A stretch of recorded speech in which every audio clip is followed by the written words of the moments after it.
Now अब हम बात करेंगे तीसरा ज्योग्राफिकल रीजन हिमाचल का, दैट इज ग्रेट हिमालयाज। देखिए, तो तीसरा जो ज्योग्राफिकल रीजन है हिमाचल में जो आपको देखने को मिलेगा, the extent of the great Himalayas, the great Himalaya, और इसको बोला जाता है दी हायर हिमालयाज, और इसी रीजन को बोला जाता है एल्पाइन जोन। क्या बोलेंगे इसको? Alpine zone. The higher Himalayas, the higher Himalayas और अल्पाइन जोन, इसको बोला जाएगा ग्रेट हिमालय, हायर हिमालय और एल्पाइन जोन। ठीक, अब देखिए जरा, अगर हम ग्रेट हिमालय की बात करें तो ग्रेट हिमालय कहाँ पे देखने को मिलेगा?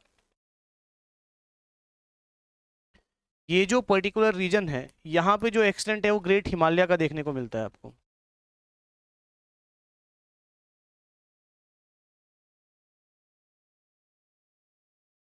ठीक है, तो ये जो रीजन है this is of great Himalaya, ये आपका ग्रेट हिमालयन रेंज है।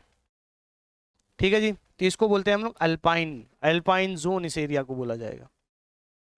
अब सबसे बड़ी बात, तो जब हम ग्रेट हिमालयाज के बारे में बात करते हैं तो ऑब्वियस ही बात है, ग्रेट हिमालय मतलब और ऊंची ऊंची पहाड़ियाँ, काफ़ी ऊंची ऊंची पहाड़ियाँ। समझ में आ रहा है कि नहीं आ रहा है? तो ऊंची ऊंची पहाड़ियाँ आपको देखने को मिलती हैं। जनरली इनका जो हाइट है या एल्टीट्यूड है, तो इनका जो हाइट है, हाइट वेरी करता है 1000 से लेके 7000 मीटर्स तक।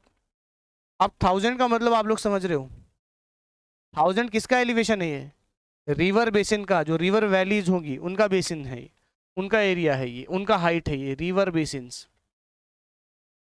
इसलिए कंफ्यूज मत होना आप, ठीक है ना? इसलिए कंफ्यूज मत होना। जनरली हम लोग क्या पढ़ते हैं?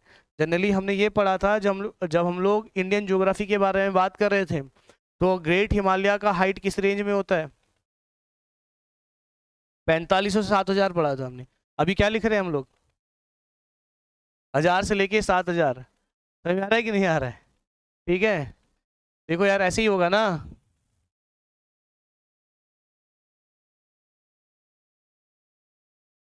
यही है, समझने की कोशिश करो। तो ये आपके पास था शिवालिक, शिवालिक का पीक है 1500। 1500 के बाद ऑब्वियस ही बात है लो लाइन आएगा तभी तो पीक आएगा। समझ में आ रहा है कि नहीं आ रहा है? तो ये बात कर रहे हैं हम लोग। यहाँ पे देखो जरा, ये लो लाइन आएगा तभी तो पीक आएगा। समझ में आ रहा है कि नहीं आ रही? 1000 है, 1000 से लेके 7000। समझ में आ रहा है कि नहीं आ रहा है? तो ये बातें हम लोग कर रहे हैं यहाँ पे। ठीक नाउ, नाउ हाइट कितना वेरी कर रहा है इसका? 1000 से लेके 7000 मीटर के बीच में। ठीक है कि नहीं? फर्दर फर्दर अगर हम बात करें इस रीजन की, अगर हम बात कर रहे हैं ग्रेट हिमालय वाले रीजन की बात करें, तो ये जो ग्रेट हिमालय वाला जो रीजन है, बेसिकली कौन कौन से जिलों में इसका एक्सटेंट देखने को मिलता है? इट्स स्प्रेड ओवर कौन कौन से जिले हैं जहां पे ग्रेट हिमालय देखने को मिलता है? एक तो आपको सीधा सीधा समझ में आ रहा है चंबा, लाहौल स्पीति, किन्नौर। समझ में आ रहा है कि नहीं आ रहा है? ये तो हमारे को क्लियरली दिख रहा है, बोले ऐसा नो। इसके अलावा ग्रेट हिमालय का कुछ रेंजेस आपको यहाँ पे कुल्लू डिस्ट्रिक्ट में भी देखने को मिलेगा, और ग्रेट हिमालय का कुछ रेंजेस आपको शिमला डिस्ट्रिक्ट में भी देखने को मिलता है। समझ आ रहा है कि नहीं आ रहा है? तो अगर हम ग्रेट हिमालयाज की बात करें तो ग्रेट हिमालयाज बेसिकली, अगर हिमाचल की बात कर रहे हैं तो ये dominantly Chamba, Lahaul Spiti, Kinnaur and further कुछ रेंजेस आपको कुल्लू में भी देखने को मिलेगी, और फर्दर आपके शिमला डिस्ट्रिक्ट में भी आपको जो है इसके रेंजेस देखने को मिलेगी। तो हिमाचल में टोटली अगर आप देखा जाए तो 5 जिले हैं जहां पे ग्रेट हिमालयाज देखने को मिलता है। फर्दर अगर हम ग्रेट हिमालयाज की बात करें तो ग्रेट हिमालयाज, अगर हिमाचल के एरिया की बात करें तो हिमाचल के एरिया का 25% एरिया जो है ग्रेट हिमालयाज के अंदर है। कितना? 25%। 25% area of HP, 25% area of Himachal, ये आपका ग्रेट हिमालयाज में आएगा।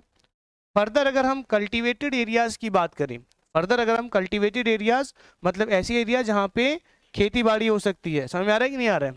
तो 10% एरिया जो है कल्टीवेटेड एरिया हिमाचल का, जो कि किसमें मिलेगा आपको, किसमें मिलेगा, ग्रेट हिमालय वाले रेंजेस में मिलेगा आपको। बोलो बात समझ में आ रही है कि नहीं आ रही है? अब जैसे जैसे पहाड़ ऊंचे होते जाएंगे वैसे वैसे आपका कल्टीवेटेड एरिया आपका कम होते जाएगा। जैसे जैसे पहाड़ आपके ऊंचे होते जाएंगे वैसे वैसे कल्टीवेटेड एरिया आपका कम होते जाएगा। बात समझ में आ रही है कि नहीं? सब जगह खेत थोड़ी होंगे। समझ में आ रहा है कि नहीं आ रहा है? तो इस तरीके से फर्दर अगर आप बात किया जाए इस एरिया में रेनफॉल भी रिलेटिवली ठीक ठाक ही होती है, मतलब कि बहुत, मतलब कि एक आप अगर आप ध्यान से देखो तो रेनफॉल जो है, ये जो आपका लेसर हिमालय वाला जो रेंजेस है यहाँ पे काफी ज्यादा रेनफॉल होती है। जैसे जैसे आप ऊपर की तरफ जाओगे, जैसे जैसे आप ऊपर की तरफ जाओगे आपके रेनफॉल की इंटेंसिटी कम होती जाएगी, रेनफॉल का अमाउंट कम होते जाएगा। समझ में आ रहा है कि नहीं आ रहा है? तो जैसे जैसे ऊपर जाओगे रेनफॉल कम होते जाएगा। क्लियर है बात? तो इस रीजन में पर्टिकुलरली रेनफॉल काफी कम देखने को मिलता है, जिस वजह से ये जो पर्टिकुलर रीजन है, ये जो एल्पाइन रीजन है, ये रीजन आपके ड्राई फ्रूट्स के लिए काफी ज्यादा फेमस है। आप बोल सकते हैं कि यहाँ पे ड्राई फ्रूट के लिए काफी सुटेबल एनवायरनमेंट और सॉइल आपको देखने को मिलता है। मोरोवर इस पर्टिकुलर रीजन में सॉइल की फर्टिलिटी भी काफी अनइवन होती है। इस पर्टिकुलर रीजन में सॉइल की फर्टिलिटी भी काफी अनइवन होती है। अनइवन का मतलब ये है कि कुछ रीजन्स में काफी ज्यादा फर्टाइल सॉइल देखने को मिलता है और कुछ रीजन में आपको लेस फर्टिलिटी वाला सॉइल देखने को मिलेगा। समझ में आ रहा है कि नहीं आ रहा है? तो फर्टिलिटी भी काफी ज्यादा वेरी करती है इस पर्टिकुलर रीजन में। तो फर्दर आप बोल सकते हैं कि दिस क्लाइमेट इज सूटेबल, तो climate is suitable for climate is suitable for cultivation of dry fruits, for cultivation of dry fruits। तो ड्राई फ्रूट्स के कल्टीवेशन के लिए इसका जो क्लाइमेट है इस एरिया का काफी ज्यादा सूटेबल आपको देखने को मिलता है। ठीक, अगर हम इसकी लोकेशंस के बारे में बात करें कि ग्रेट हिमालय हिमाचल में कहाँ पे देखने को मिलता है, तो ग्रेट हिमालय जो है हिमाचल में, ये आपका धौलाधार, ग्रेट हिमालय हिमाचल में धौलाधार और पीर पंजाल के कहाँ पे है, नॉर्थ में है। कहाँ पे है? In the north of, it lies in the north of Pir Panjal and Dhauladhar. तो अगर हम ग्रेट हिमालय की बात करें तो it lies in the north of Pir Panjal and Dhauladhar. तो धौलाधार और पीर पंजाल के नॉर्थ में आपको देखने को मिलता है ग्रेट हिमालय।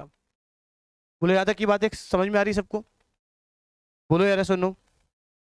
ठीक, चलिए दूसरी बात अगर हम बात कर रहे हैं किसकी, ग्रेट हिमालय की, तो अगर आप ध्यान से देखो यहाँ पे कौन सी रिवर आ रही है भाई, सतलुज रिवर। तो सतलुज रिवर ग्रेट हिमालय को कट कर रही है। तो हिमाचल में सतलुज रिवर जो है ग्रेट हिमालयस को कट करती है।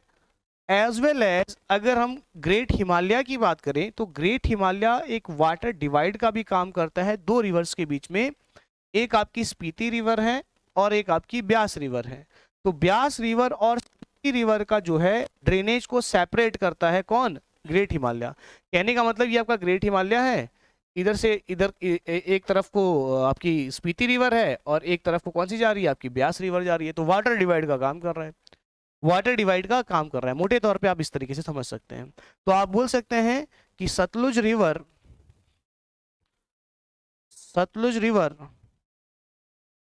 Cuts the great Himalaya.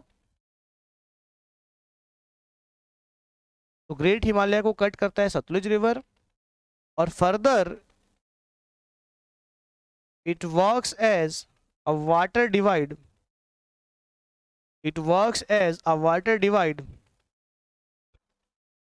between Spiti river and Beas river. Beas और स्पीति रिवर के बीच में एक वाटर डिवाइड का काम करता है, या आप बोल सकते हैं कि सेपरेट करता है इसके ड्रेनेज एरियाज को। इसके ड्रेनेज एरियाज को सेपरेट करता है ग्रेट हिमालय। कौन से रिवर्स को? ब्यास और स्पीति रिवर के ड्रेनेज को ही सेपरेट करता है। पहले बात, तो ये आपकी एक और रेंज कंप्लीट होती है, that is your what, that is your great Himalaya. तो ये आपकी एक और रेंज कंप्लीट होती है, ग्रेट हिमालय। यहाँ तक की बातें क्लियर है सबको, समझ में आई बातें? तो हमने दो फिजियोग्राफी दो हमने ज्योग्राफिकल रीजन्स के बारे में बात किया। एक हमने बात किया लेसर हिमालयाज के बारे में। लेसर हिमालयाज में हमने डोमिनेंटली दो रेंजेस के बारे में बात किया।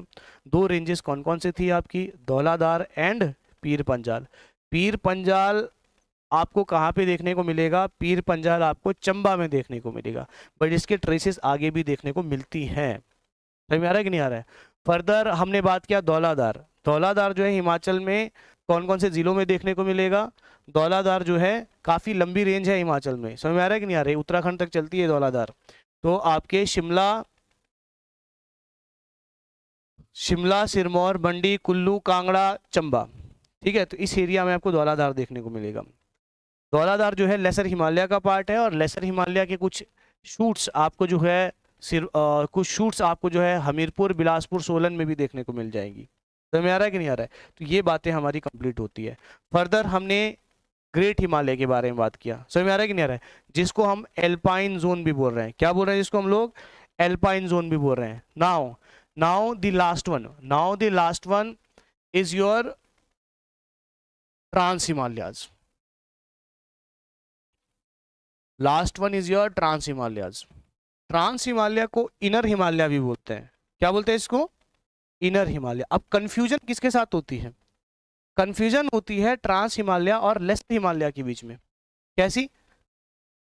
समटाइम्स आप लोग ये कंफ्यूज कर जाओगे कि ट्रांस हिमालयाज को क्या बोलेंगे, जैसे अब लेसर हिमालयाज को आप लोग इनर हिमालयाज के साथ कंफ्यूजन क्रिएट कर। नो, लेसर हिमालयाज को मिडल हिमालयाज बोला जाएगा, सेंट्रल जोन बोला जाएगा, इसको मिड हिल्स बोला जाएगा। इसको समझ में आ रहा है कि नहीं आ रहा है? ट्रांस हिमालय को इनर बोला जाएगा। समझ में आ रहा है कि नहीं आ रहा है? क्यों? जैसे अगर हम इंडिया के मैप की बात करें, जैसे अगर हम इंडिया के मैप की बात करें तो समझना, रफली समझना इसको।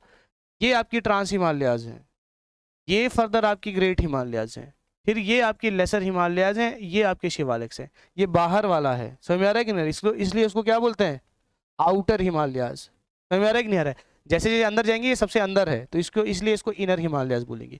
ये बीच में है तो इसके लिए इसको मिड हिमालयाज बोलेंगे। समझ में आ रहा है कि नहीं आ रहा है? इसलिए इसको मिड हिमालय, कौन है ये? लेसर हिमालयाज, इसको मिड हिमालयाज बोलेंगे। इसलिए कंफ्यूजन क्रिएट नहीं होनी चाहिए। बोलो बात समझ में आई कि नहीं आई? बोलो यस और नो। ठीक है जी, ये बातें क्लियर हो गई। अच्छा, अब बात कर रहे हैं हम लोग ट्रांस हिमालय की, जिसको हम लोग इनर हिमालयाज भी बोलेंगे, इसको कोल्ड जोन भी बोला जाता है। इनर हिमालय कोल्ड जोन भी इसको बोला जाता है, और इसको कुछ जगहों पे इसको तिब्बतियन हिमालयाज भी बोला जाता है, कुछ जगह पे इसको तिब्बतियन हिमालय भी बोला जाएगा। ठीक, आप समझना बात को। ट्रांस हिमालय की बात करें तो ये जो एरिया है ये सारी आपकी ट्रांस हिमालयाज में है। तो अगर हम ट्रांस हिमालय की बात करें, तो ट्रांस हिमालय बेसिकली कौन कौन से रीजन्स में आपको देखने को मिलेगी? चंबा का जो ये पांगी वाला एरिया है, चंबा का कौन सा एरिया? पांगी तहसील। सही बात है कि नहीं? तो पांगी तहसील, चंबा, फर्दर लाहौल स्पीति और किन्नौर, इन तीन डिस्ट्रिक्ट में आपको जो है ट्रांस हिमालयाज देखने को मिलता है। और एरिया काफ़ी बड़ा है, इतना बड़ा एरिया है। अगर हम बात करें हिमाचल के एरिया वाइज, अगर हम बात करें तो 35% area of Himachal lies in trans Himalayas. कितना? 35% area of Himachal lies in trans Himalayas. अब कंपेयर करो जरा शुरू से, शिवालिक्स में कितना परसेंट था? 30%। लेसर हिमालय में 10%। ग्रेट हिमालय में 25%। इसमें कितना है? तो हिमाचल का सबसे ज्यादा एरिया कौन से हिमालयाज में है? ट्रांस हिमालयाज में। समझ में आ रहा है कि नहीं आ रहा है? तो अगर हम ट्रांस हिमालयाज की बात करें तो 35% area of Himachal Pradesh lies in trans Himalayas. Further अगर हम बात करें 5% of cultivated area. Cultivated area, अब देखो यार ये जो रीजन है यहाँ पे कल्टीवेशन के लिए लैंड जो है बहुत कम अवेलेबल होता है। समझ में आ रहा है कि नहीं? काफी ऊंची ऊंची पहाड़ियां हैं, एक आध खेती देखने को मिलेंगी, एक आध पहाड़ियां पहाड़ी के ऊपर, ठीक है ना? समझ में आ रहा है कि नहीं आ रहा है? ये एक रफली आइडिया बता रहा हूँ, ठीक है? एक आध खेत नहीं होते हैं, थोड़े से ज्यादा होंगे, बट पूरे पहाड़ी में नहीं हो पाता है। समझ में आ रहा है कि नहीं आ रहा है? ठीक। दूसरी बात, ये जो पर्टिकुलर रीजन है, इस रीजन को रेन शैडो एरिया बोला जाता है। रेन शैडो मतलब यहाँ पे बारिश ना के बराबर होती है, बारिश यहाँ पे बहुत कम होती है। समझ में आ रहा है कि नहीं आ रहा है? दिस एरियाज यहाँ पे आपको रेन शैडो वाला एरिया है। बारिश यहाँ पे 50 सेंटीमीटर के लगभग होती है पर एनम, 50 सेंटीमीटर के लगभग पर एनम यहाँ पे बारिश होती है। रेनफॉल काफी कम होता है, ड्राई एरियाज है ये सारा। कौन सा एरिया है ये आपका? ड्राई एरिया है सारा। समझ में आ रहा है कि नहीं आ रहा है? तो कोल्ड डेजर्ट आपको यहाँ पे इस एरिया में देखने को मिलेगा। समझ में आ रहा है कि नहीं? डेजर्ट क्या होता है? डेजर्ट वही होता है ना जहाँ पे बारिश कितनी कितनी होती है, 25 या 50 सेंटीमीटर से कम बारिश होती है, उसको डेजर्ट बोलते हैं ना। बोले रेसो नो? तो ऑब्वियस सी बात है, यहाँ पर भी बारिश कितनी हो रही है? 50 सेंटीमीटर पर एनम के आसपास बारिश हो रही है। समझ में आ रहा है नहीं आ रहा है? तो इसलिए ये कौन सा एरिया है? ये आपका कोल्ड डेजर्ट वाला एरिया है, बहुत ठंडा एरिया है। समझ में आ रहा है कि नहीं आ रहा है? बारिश भी कम होती है और यहाँ पे धूप भी सीधी पड़ती है। समझ में आ रहा है कि नहीं आ रहा है? तीखी धूप पड़ती है यहाँ पे। तो हम क्या बात कर रहे थे? 35% एरिया है। और अगर हम बात करें इस एरिया की, तो ये कौन कौन से जिले हैं जहाँ पे आपको देखने को मिलेगा, जो कि ट्रांस हिमालय में आएगा? That is Pangi tehsil of Chamba, further Lahaul and Spiti and Kinnaur. ये जो 3 जिले हैं यहाँ पे ट्रांस हिमालयास देखने को मिलेगा। ये जो 3 जिले हैं यहाँ पे ट्रांस हिमालयास देखने को मिलेगा। हाइट इसका कितना रहेगा? हाइट इसका रहता है 2000 से लेके 7000 मीटर। 2000 से लेके 7000 मीटर। 2000 मीटर समझ में आ रहा है किसका होगा? रिवर बेसिन का हाइट कितना होगा? 2000 मीटर। 7000 किसका होगा? इसका हाइट आपका यहाँ पे 7000 मीटर होगा। फर्दर अगर हम बात करें रेनफॉल यहाँ पे काफी कम होती है। रेनफॉल यहाँ पे लगभग 50 सेंटीमीटर पर एनम होगा, 50 सेंटीमीटर पर एनम होगा। That's why this area is also known as rain shadow areas. Rain shadow areas समझ में आ रहा है कि नहीं आ रहा है? तो यहाँ पे रेन शैडो आपको देखने को मिलता है कि रेन यहाँ पे ना के बराबर होगा, बहुत कम होगा, डेजर्ट वाला एरिया। क्लियर है बात? अब बात करते हैं कि अगर हम ट्रांस हिमालय की बात कर रहे हैं, तो ट्रांस हिमालय का एक इंपॉर्टेंट रेंज है जो कि हिमाचल में आपको देखने को मिलता है। रेंज का नाम है जांस्कर रेंज। रेंज का नाम है जांस्कर रेंज। अब ये जांस्कर रेंज क्या है? जांस्कर रेंज किसका है? ये ट्रांस हिमालय का एक रेंज है। अब ध्यान से सुनो, इधर देखो सारे। ट्रांस हिमालय का ये जो जांस्कर रेंज है, ये जांस्कर रेंज बेसिकली यहाँ पे देखने को मिलेगा। कहाँ पर? किन्नौर और लाहौल स्पीति। और ये जो जांस्कर रेंज है, ये जांस्कर रेंज बेसिकली किन्नौर और लाहौल स्पीति को तिब्बत से अलग करता है। किन्नौर और लाहौल स्पीति को किससे अलग करेगा? ये तिब्बत से सेपरेट करेगा। इट मींस सर ये जो जांस्कर रेंज है, यही वो रेंज है जो इंटरनेशनल बाउंड्री बनाती है। यही वो रेंज है जहां पे आपकी इंटरनेशनल बाउंड्री आपको देखने को मिलती है तिब्बत के साथ। समझ में आ रहा है कि तिब्बत मतलब चाइना के साथ। तो चाइना के साथ इंटरनेशनल बाउंड्री कौन सी रेंज आपकी बना के देती है आपको? जांस्कर रेंज। बोलो यार समझ में आ रही है बात कि नहीं आ रही है? दूसरी बात, अगर आप ध्यान से देखो तो this portion is western most point Kangra. सही बात है कि नहीं है? और यहाँ पे ईस्टर्न मोस्ट पॉइंट है किन्नौर। तो अगर आप ध्यान से देखो तो ये जो जांस्कर रेंज है, ये आपकी ईस्टर्न मोस्ट रेंज है हिमाचल प्रदेश की। कौन सी रेंज है ये आपकी? ईस्टर्न मोस्ट रेंज है हिमाचल प्रदेश की। समझ में आ रहा है कि नहीं आ रहा है? और ये कहां से पास कर रही है जांस्कर रेंज? जांस्कर रेंज आपकी लाहौल स्पीति और किन्नौर से पास कर रही है। और ये लाहौल स्पीति और किन्नौर को चाइना या तिब्बत से अलग करती है। तो Zanskar range passes through Lahaul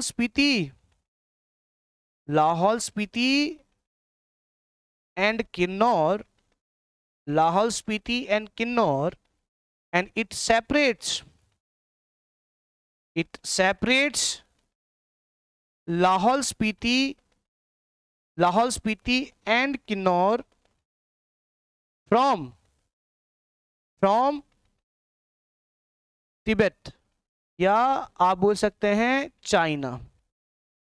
तो चाइना से अलग करती है कौन? जांस्कर रेंज। समझ में आ रहा है कि नहीं आ रहा है?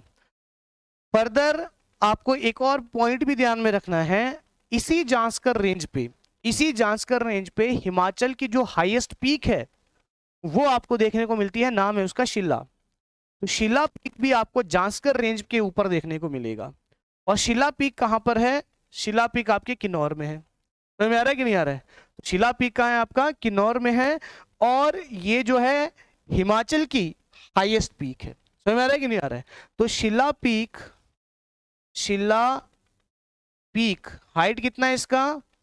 7026 metre. 7026 metre highest peak of Himachal, highest peak of Himachal Pradesh lies in this range. तो इसी रेंज में आपकी हिमाचल की जो हाईएस्ट पीक शिला है वो आपको देखने को मिलेगी। मोरोवर इसी रेंज में आपको एक पीक देखने को मिलेगी जिसका नाम है रियो फर्ग्यूल।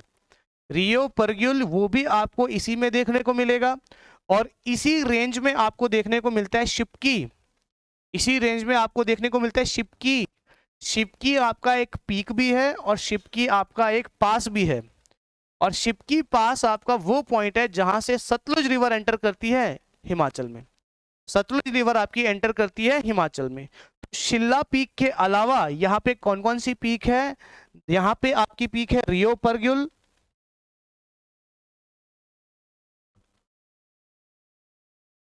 रियो परग्युल। रियो परग्युल की जो हाइट है वो हाइट है 6791 मीटर। इसके अलावा यहाँ पे शिपकी है, शिपकी पीक है। यहाँ पे शिपकी पीक की जो हाइट है वो हाइट है 6608 मीटर यहाँ पे है। और फर्दर इसी जांस्कर रेंज में आपकी जो शिप किला है, शिप किला, ला मतलब पास, शिप की पास भी इसको बोल सकते हैं। तो शिप की ला भी आपको इस जांस्कर रेंज में देखने को मिलेगा जहां से सतलुज रिवर एंटर करती है इन, सॉरी, इन हिमाचल प्रदेश। तो सतलुज रिवर जो है आपकी एंटर करती है हिमाचल प्रदेश में शिपकी पास से या शिपकी ला से, जो कि आपकी जांस्कर रेंज में आपको देखने को मिलती, जो कि आपके जांस्कर रेंज में देखने को मिलती। तो इसी के साथ हमने जो है हिमाचल के जितने भी ज्योग्राफिकल रीजन्स है, जितने भी आपके ज्योग्राफिकल रीजन्स है या टोपोग्राफी है, उसके बारे में हमने डिटेल में डिस्कस किया। बोलो ऐसा नो। तो तो हमने यहाँ पे स्टार्ट किया था कहाँ से? शिवालिक से स्टार्ट किया।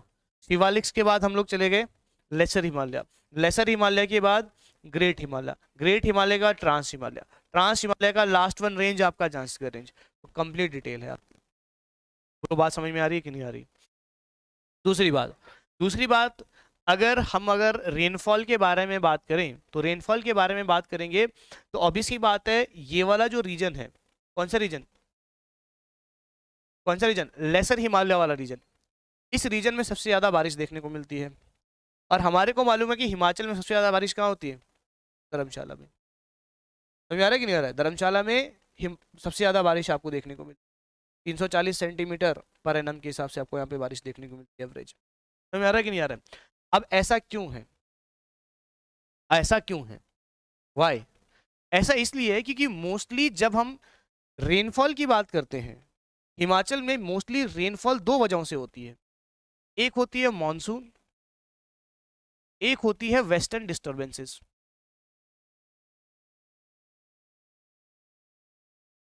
ठीक। अब वेस्टर्न डिस्टर्बेंसेस क्या होती है और मॉनसून क्या होता है, हमने इंडियन ज्योग्राफी में डिटेल में पढ़ रखा है। यस, बोलो यार।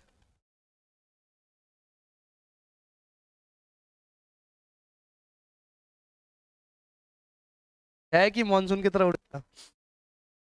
है? जून जुलाई में आएगा वापस। उससे पहले पेपर हो गया तो मोस्टली जो बारिश होती है वो मानसून और वेस्टर्न डिस्टर्बेंसेस की वजह से होती है। समझ में आ रहा है कि नहीं आ रहा है? मोस्टली जो बारिश होती है किसकी वजह से होती है? मानसून और वेस्टर्न डिस्टर्बेंसेस की वजह से। मानसून तो सभी जानते हैं, वेरी गुड। समर्स में क्या होता है, जो आपका ITCZ जोन है, समझ में आ रहा है कि नहीं आ रहा है? वो ITCZ जोन आपका डोलड्रम वाला जो जोन है वो ऊपर शिफ्ट हो जाता है, जिसके वजह से फिर जो मॉइस्चर वाली हवाएं हैं वो ऊपर की तरफ आती है। यही होता है कि नहीं होता है? बोलो यार, ऐसा नो है ना? तो मॉइस्चर वाली हवाएं ऊपर की तरफ आती हैं, फिर वो पहाड़ों से टकराती है, पहाड़ों से टकरा के वो बारिश करवाती है। यही होता है मेन वजह। सही बात है कि नहीं है? ठीक। तो अब देखो जरा, अब मॉनसून के टाइम पे क्या होगा, वही मॉइस्चर वाली हवाएं, वही मॉइस्चर वाली हवाएं, इधर उधर क्या, चलो, वही मॉइस्चर वाली हवाएं क्या होगी, मॉइस्चर वाली हवाएं ऐसे चल रही है भाई। समझ में आ रहा है कि? समझ लो इसको जरा, देखो, मॉइस्चर वाली हवाएं ऐसे चल रही है। अब होगा क्या, देखो जरा, ये आपके लेसर हिमालय, ये आपकी जो है शिवालिक से, ये आपकी लेसर हिमालय है, ये आपकी ग्रेट हिमालय है। अब ये जो मॉइस्चर वाली हवाएं, ये तो बिल्कुल एकदम प्लेन से आ रही हैं, क्योंकि इंडो गंगेटिक प्लेन्स है यहाँ पे, ये प्लेन्स है, प्लेन से आ रही है। समझ में आ रहा है कि नहीं आ रहा है? अब प्लेन से आ रही है तो ये आपका हो गया शिवालिक, ये आपका हो गया शिवालिक। शिवालिक में टकराएगी थोड़ी बहुत, कोई दिक्कत नहीं है, शिवालिक की हाइट इतनी ज़्यादा नहीं है। ऑब्वियस सी बात है, जो मॉइस्चर वाली हवाएं हैं वो यहाँ पे टकराएगी, कहाँ पे? लेसर हिमालय में टकराएगी। अब जैसी ये टकराएगी तो यहीं पे क्लाउड फॉर्मेशन करेगी और सारी बारिश यहाँ पे कर देगी। फर्दर जो बची हुई हवाएं हैं वो यहाँ पे जाएगी। अब ये जो बची हुई हवाएं यहाँ पे गई, इनके पास इतना ज़्यादा मॉइस्चर नहीं होता है, क्योंकि ज़्यादा मॉइस्चर उसने यहाँ पे लूज़ कर दिया। समझ में आ रहा है कि नहीं आ रहा है? और थोड़ी बहुत रेनफॉल उसने यहाँ पर कर दी, चल ठीक है भाई, कोई दिक्कत नहीं है। फर्दर ये जो ट्रांस हिमालय वाला पार्ट है वहां तक तो पहुंच ही नहीं पाएगी आपकी हवाएं। समझ में आ रहा है कि नहीं आ रहा है? अगर पहुंच भी जाएगी तो उसके पास इतना मॉइस्चर नहीं रहता है कि वो इतनी ज्यादा बारिश वहां पे करवा पाए। बात समझ में आ रहा है कि नहीं आ रहा है? इसीलिए ये जो ट्रांस हिमालय वाला जो पार्ट है, ये आपका कैसा है, वहां पे रेनफॉल बहुत ज्यादा कम है, तो इसलिए इसको रेन शैडो वाला एरिया बोल रहे हैं। समझ में आ रहा है कि नहीं आ रहा है? दूसरा, वेस्टर्न डिस्टर्बेंसेज, वेस्टर्न डिस्टर्बेंसेज आपको देखने को मिलता है विंटर्स के टाइम पे, वेस्टर्न डिस्टर्बेंसेज। समझ में आ रहा है कि नहीं आ रहा है? तो इसके वजह से आपको यहाँ पे बारिश देखने को मिलती है। तो these are the main reason जिसके वजह से आपके जो बारिश का जो पैटर्न है कुछ इस तरीके से देखने को मिलता है कि इस रीजन में आपको सबसे ज़्यादा बारिश देखने को मिलती है, क्योंकि सबसे ज़्यादा क्लाउड फॉर्मेशन और रेनफॉल आपको इसी रीजन में देख। क्लियर है बात? चल, तो आज के लिए इतना काफ़ी है। तो ज्योग्राफिकल रीजन सबको क्लियर होगी बात, तो किस तरीके से कौन कौन से माउंटेन रेंजेस हिमाचल में चलती है, अब क्लियर है बात? यहाँ से कोई भी सवाल आएगा तो कोई गलती नहीं होनी चाहिए। समझ में आ रहा है कि नहीं आ रहा है? चलिए, थैंक यू सो मच।